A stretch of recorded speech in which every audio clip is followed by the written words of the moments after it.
bɛnkan foyi ma sɔrɔ bɛnkan foyi ma sɔrɔ a bɛɛ galon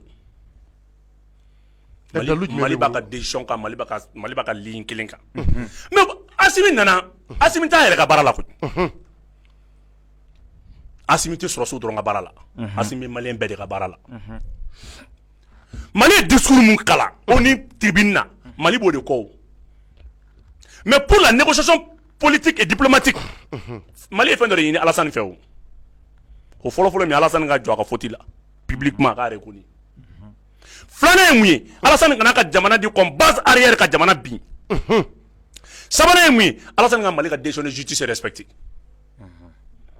John de y'a fɔ le premier magistrat gouvernement m'a fɔ Assimi de y'a fɔ Assimi est le premier magistrat il est habilité il est dans son rôle k'o fɔ o bɛ fɔ mɔgɔ ye hali sini maintenant gɛlɛya bɛ yɔrɔ jumɛn delikɛlaw nana mun fɔ an ye k'an bɛɛ balima m'an bɛɛ sinji ma n'an bɛɛ balima m'an bɛɛ sinji ma mun b'an bali ka yafa deli ɲɔgɔn fɛ n ko balimaya sigilen don yafa deli de kan ni Alassane tɛ ka yafa deli parce que Alassane prétend porter plainte contre le Mali après n'an ye ninnu bila Alassane tɛ ka plainte de prétend kama pour détachement illégal des soldats ivoiriens quelle preuve l'État ivoirien a fourni pour prouver que kuma min fɔra galon don le Mali a 1001 preuves pour montrer que ninnu nana ka na Mali agressé de a fɔlɔfɔlɔ ye mun ye ou bien o grade ou bien a bien ou ka jala bien 2 lieutenants 31 éléments de force spéciale filanan ye mun ye u nana cadre jumɛn na ko NSE a ye to ka formation lajɛ les instructions les fɛn tɔgɔ de message radio min nana n bɛ message radio d'i ma o message radio la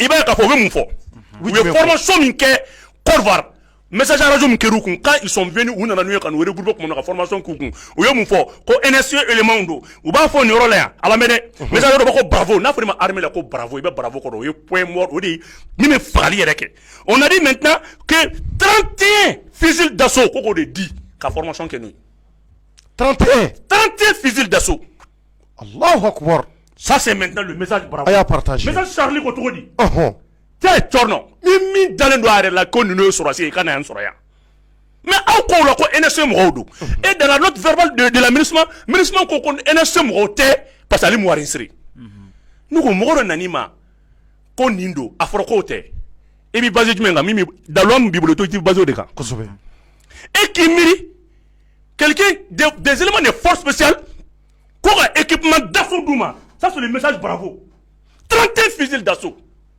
ko k'o di force spéciale mɔgɔw dɔrɔn ma a bɛ yan d'un côté ou ka message lajɛ message filɛ nin ye le message numéro 2339/22 a bɛ yan par le chef d'état-major ko k'o di 8e section mɔgɔw ma ok aw ko ko y a un dysfonctionnement administratif ça je suis entièrement d'accord mais nous n'o bɛ yen mun premier détachement mun détachement 7 mun donna mun t'o n'olu ka papier ka yɛrɛ fɔ bɔ aw yɛrɛ de la k'an reçoit nin kan kan bi a tɛ fɛ k'a fɔ ko 8e détachement ko nkalon don o tɛ tiɲɛ ye o e ne reçoit kelen fɔlɔ donna filanan donna sabanan donna naaninan donna fo 7 segin ne bɛna fɔ ne ma ko papier man ɲi mais ne bɛna n'o papier ko yiri la o kana n'o papier kɛ papier bɛ min donc 7 jamana kɔnɔ illégalement et vous voulez que k'an kana sigi ko mun o k'i bɔ yen un chargement d'avion canadien avec des munitions des armes de guerre 15 bazooka o de bɛ arme ninnu na 15 bazooka o de bɛ arme ninnu na 15 bazooka aéroport la matériel minnu tun b'u bolo matériel minnu tun bɛ avion kɔnɔ a ye kuma o kan kɛ a ye kuma o kan 15 bazooka o de tun b'a la plusieurs armes jumelées de longue portée 3000 mètres arme kelen arme de sniper min b'a la et ko aw ko NSE do si la MINUSMA n'est pas complice pourquoi la MINUSMA ne se joint pas à l'État malien pour porter plainte et ko NSE ou une formation béquée étant comme des éléments de NSE pas de bien mais tu comptes qu'un État peut armer ces éléments comme ça pour aller sécuriser une entreprise commerciale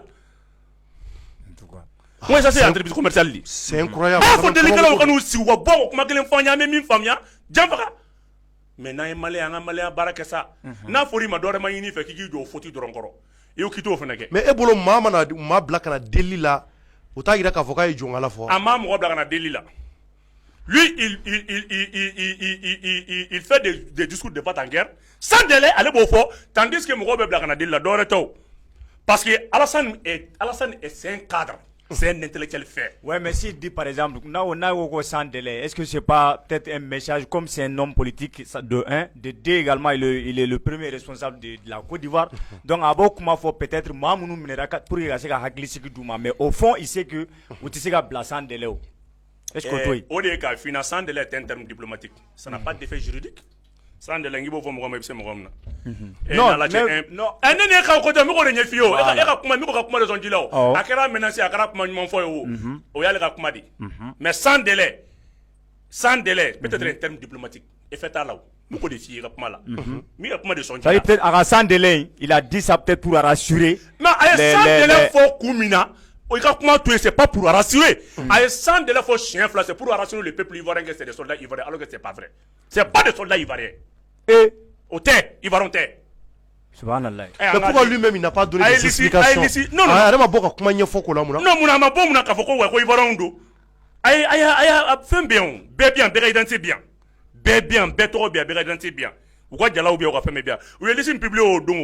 mais les 16 Ivoiriens qui sont parmi ces gens-là, mais mais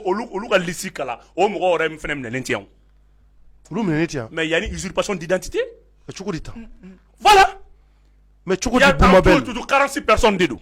Au 46 de la 16 Ivoiriens. Au 16 Ivoiriens, au 16 Ivoiriens, il fait un peu là. Mais au sera soutenu nous.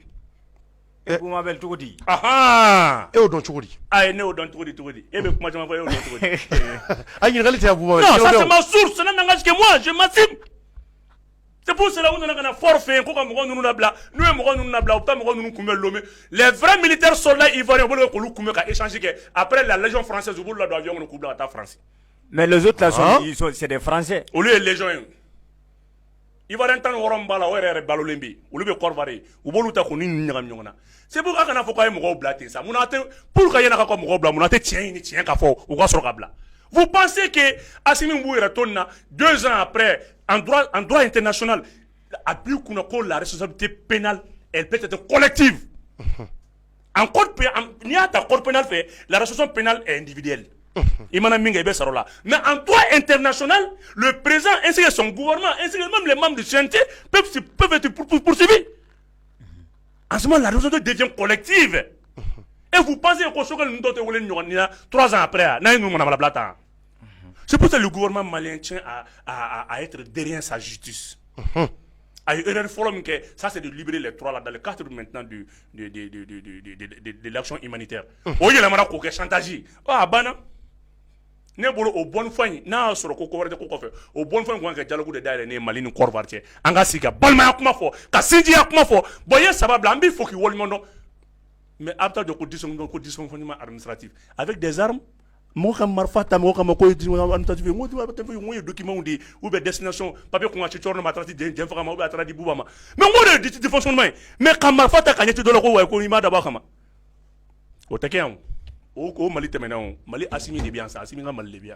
Donc Mamoudou Minera, ça dit que Mamoudou Minera ja Ivoirien yɛrɛ tɛ. Ayi e ma ye Alassane ma sɔn ka yafa de la e nana cɛ i bɛ Ivoirien minɛ ko Alassane tɛ yafa de la.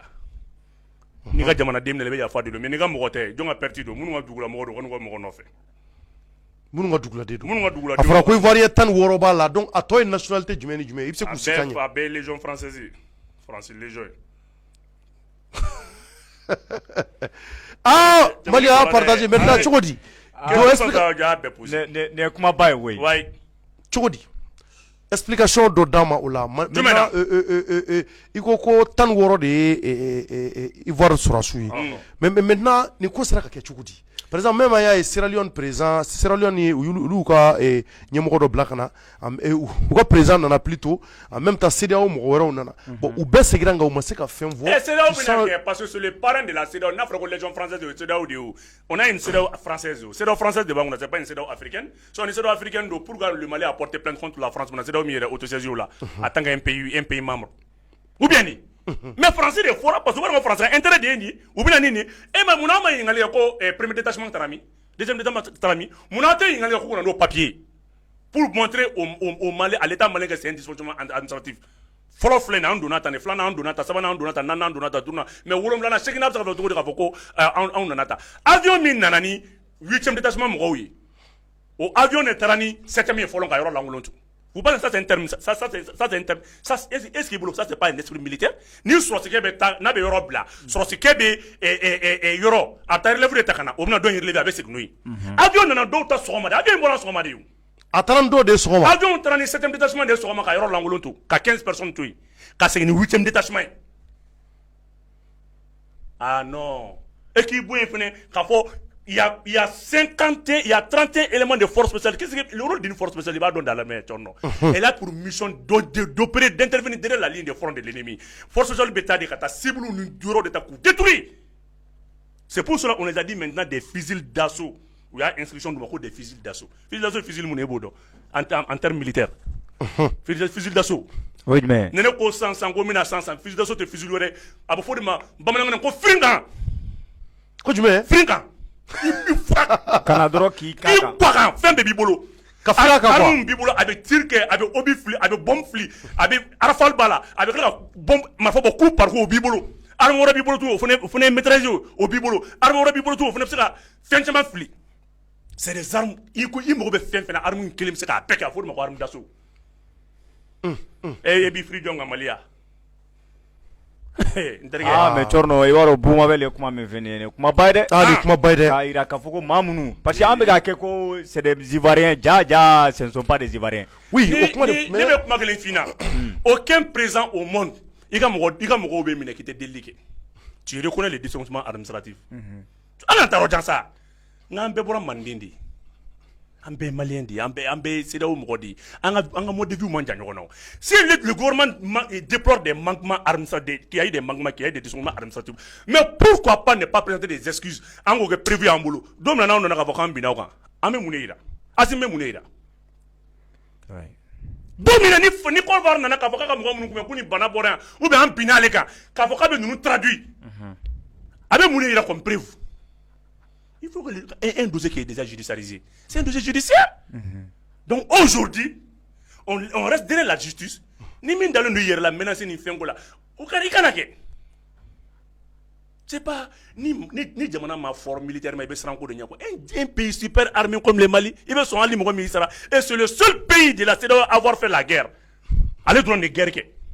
Tukushima guerre ke. Donc faut que mi guerre ke. Kateme. Histoire la Mali drone de guerre ke. Allez participer à la mission Baoula. À part la participation follow s'est fait en 1964 au Nikla. Mais tu n'es pas fou, Mali là. C'est un pays qui a une armée très expérimentée. Il ça la nier, c'est le seul pays même qui a 20 bases militaires gauchis. Et c'est 10 bases militaires gauchis en moins de 20 minutes. À l'armée l'air. C'est le Mali seulement. Donc on a corroboré. Il y a des sans délai, na yu bla fora bana, na mu bla fora bana, fora bana. Ou moi je t'en apprécie, mu jugeant ça là. Dossier bien, donné bien. Canada Rogere, moi si t'en as gringri. Antonio Guterres, mais Tcherno, on est résolution dit.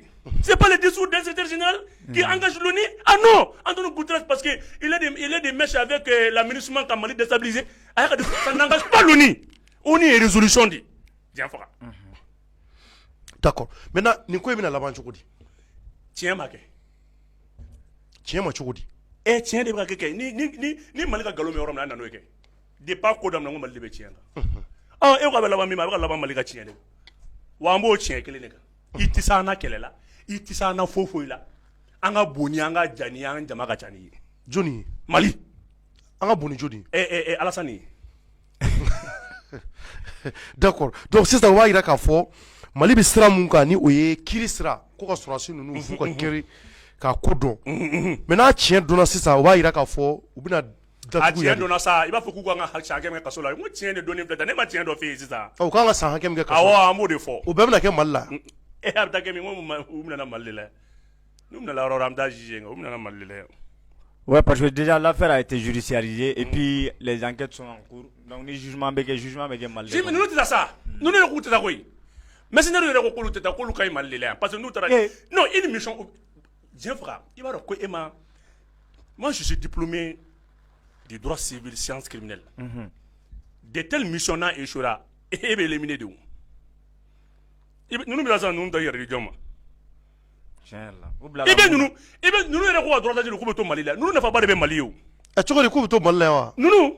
I y'o fɔ cogo di Buguma Bɛlɛ. Mais a tɔ tora min ye ko janfa dugumala fɔ kɛ. mais on fait une contrepartie d'ori. Un crime avoué ta moitié pardonné et mais prisonnier de guerre de l'États-Unis ou que le mec à nationalité américaine douma ou est tient des fois.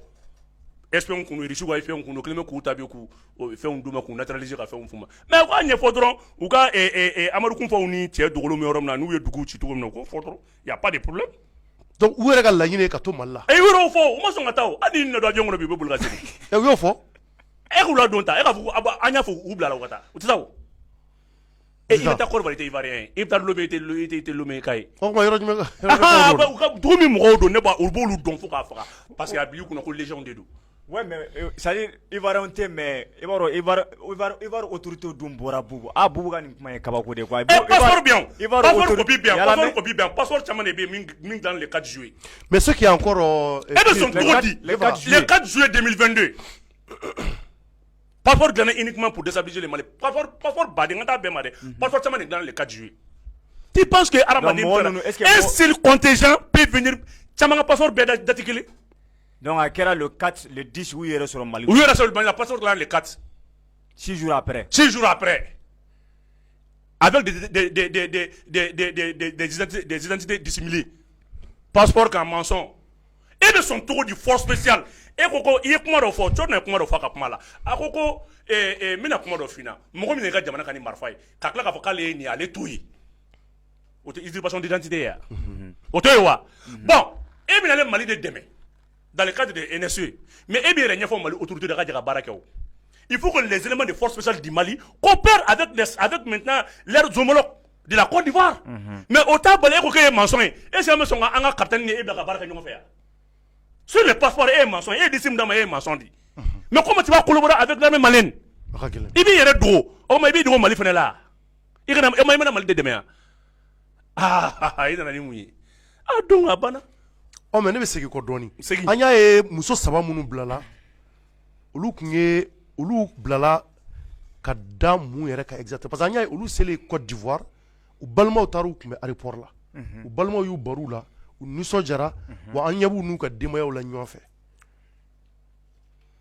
e be se ko yoro expliquer cogodi balma mo ci balma ta kumbe mo go taru kumbe mo ci ma fe ka frère ni ba sere ni mo même ko ci da e men ngu bar mo bal o balma ka akola dama mun de be balma ya mo ci balma te mo ci e be son to di in ala tien un militaire e be ta ki bar ministre des affaires étrangères là ani mo mi sara malla be son ko ke ani mɔgɔ min sara k'a fɔ ko ne ko Mali otage bila ka bɔ terroriste bolo u bara Asimina u bara Sogɛl la c'est des frères militaires ils ont fait des salis militaires k'u jɔ ka fɛn kɛ mais ko ninnu bara ɲɔgɔn na de c'est des ninnu terimusomaw de sa terimusomaw cogo ninnu bɛɛ kelen mɔgɔ de balimaw tɛ foyi tɛ ninnu tɛ ɲɔgɔn dɔn yɛrɛ ninnu kɔni terimaw de dɔrɔn saba in bɔra la an bɛ fɛ ka frère cɛ an bɛ frère cɛ muso ninnu b'an tɔɔrɔ de kuma bɛɛ banamisɛnnin ni fɛn an bɛ frère cɛ 46 in ma cogo min a banna il qu'on avance mais je vois o demsel fitini u kumbula u tara u muso saba nu ne da e télé la u balmo na giru ka ko do ne yera yinga ko dans ce cas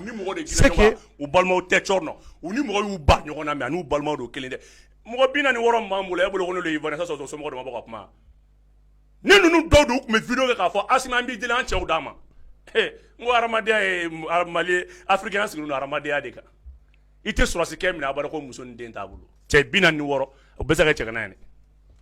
Ouais, mais il y a une délégation qui a été formée en Côte d'Ivoire pour que Ghana non, ça c'est une délégation officielle de l'État ivoirien. Allez ni maintenant des opérateurs qu'on nous a interrogé nous fait qu'on marché qu'on a mis là. Oh mais est-ce ouais mais est-ce que Luka côté manga laje? Côté John. Ni ni ko nana sama ka si yoro la malien munu be an malien opérateur économique munu be est-ce que atna jeu ko so on ni Alassane Bemna nyongo Alassane ne fene malien ama Alassane bana koromzo la do bago jorania o keren Jorno na foro ko bega bi boro la anya Alassane somo la do bako jigoroniya bago bako wakati mina o keren bako jigoroni meta so iri la o black refe akoko wa ka be courant ka ono mo fa ko mabugo be courant ka mali la hein o ye ko courant min bu bolo a jurube John a jurute transition no nga jurube bu sen ni la o lu bu bolo ko vario ka jurube mo ngomne to mina en chengeli e ko kibi ka courant ka mali la courant min na consommer la a jurube premier ministre de l'économie mina ale ni mina o be ka jugolo reka o mina a jurute transition ma jugelen ta ife i ka juru bɛ mɔgɔ min na o b'i ka dugukolo yɛrɛ ka ɲi ne bolo ne y'a sɔrɔ i ka juruko la mais Boubou l'État c'est une continuité ces gens là u tun bɛ Mali ka baara de la n'i taw ka taa sara min y'a juru ta i t'o minɛ yen non mais Boubou o tɛ se ka kɛ o cogo di mais l'État c'est En si l'état c'est il be courant tigɛ mun na non mais courant tigɛ k'i ya juru bɛ na mais kana courant tigɛ k'i ya mɔgɔ bɛ n bolo ouais non mais est ce qu'il y a courant tigɛ ko parce que quoi de ko aw de ko k'a ye courant tigɛ dɛ aw de ko courant tigɛra ne ko ni ayi ni ko aw minnu y'a fɔ e ko tɛ o mais minnu ko courant tigɛra n'a bɛ courant wari kana a y'a kani minnu b'aw fɛ yen mais olu m'a ta o tɔgɔ la o y'a ta jamana de tɔgɔ la olu de m'a ta jamana tɔgɔ la wa jamana ma dɛsɛ k'a sara wa i tɛ kɔn ka nin o kɔrɔ kɛ ka mɔgɔ dɔ ka marifa ci jamana k'an bɛ ka courant sara Aïssa mais vous est ce que vous bɛ ka marifa ci de ko parce que ka mun ka courant sara mais mana an fɛ yan ouais mais est ce que ni courant ko bɛ ɲɔgɔn sira la olu de m'a fɛ yen de ko courant bɛ tigɛ wa e m'a min da ko k'u bɛ ko courant tigɛ wa n'i ka courant tigɛ ka courant juru bɛ mɔgɔ min na ko a bɛ gouvernement min na ko mɔgɔ bɛɛ b'e fɛ yen a président bɛ yen Mamadou Camara min ko alias k'ale fɛ o c'est un président autoproclamé i t'a kan'a la yen alias o to yen sa ne t'o to yen na a ma investir Alassane ɲɛna mais a gɛnna o Ivoiriens yɛrɛ y'a recherche k'a boli la d'après les mes informations ne ye kibaruya min sɔrɔ a ma gɛn sa n ka nin Côte d'Ivoire officiel de kun don n'a ma ɲɛ Ivoire sɔnna ko Mali président ko transition banna ka ban a ye wari kan'a la c'est une continuité ça c'est un homologue à Assimi a kan'a la yen ouais mais si quelqu'un doit réclamer de l'argent ni maa kan ka wari réclamer Boubou ni fɛn je pense que c'est l'état malien qui doit réclamer cet argent là au Boubou et consort parce que u y'a kɛ mais wari ko in kɛ courant ko ye parce que wari min courant juru min donna e bɛ k'a fɔ ko Boubou minnu ye courant juru in ta o courant juru wari ni maa kan ka Boubou ninnu minɛ c'est pas c'est à dire que c'est pas au mandat de mata n'a ko ko ko dɔrɔn tɛ Mali la k'a t'u di yan o mandat international de mata n'o ma exité hali bi an ma taa an ka u ka courant wari kan ka d'u ma olu de ma courant minɛlaw minnu ye courant juru ta olu de m'a minɛ k'u mara yan anw de don wa n'u y'u bila ka na sisan an b'u juger ka wari minɛ ka d'u ma donc sisan vous fɛ k'a fɔ sisan ko ni a ko gɛlɛyara maliyɛn minnu bɛ yen u bɛɛ ka na quoi olu na cogo di olu de den sɔrɔsi ninnu ye cogo di olu de den bɛ Côte d'Ivoire armée kɔnɔ olu de den policier ye olu de an ye sɔrɔsi minɛ n ka t'o ma dɛ mais n ko maliyɛn minnu bɛ san 20 san 30 kɛ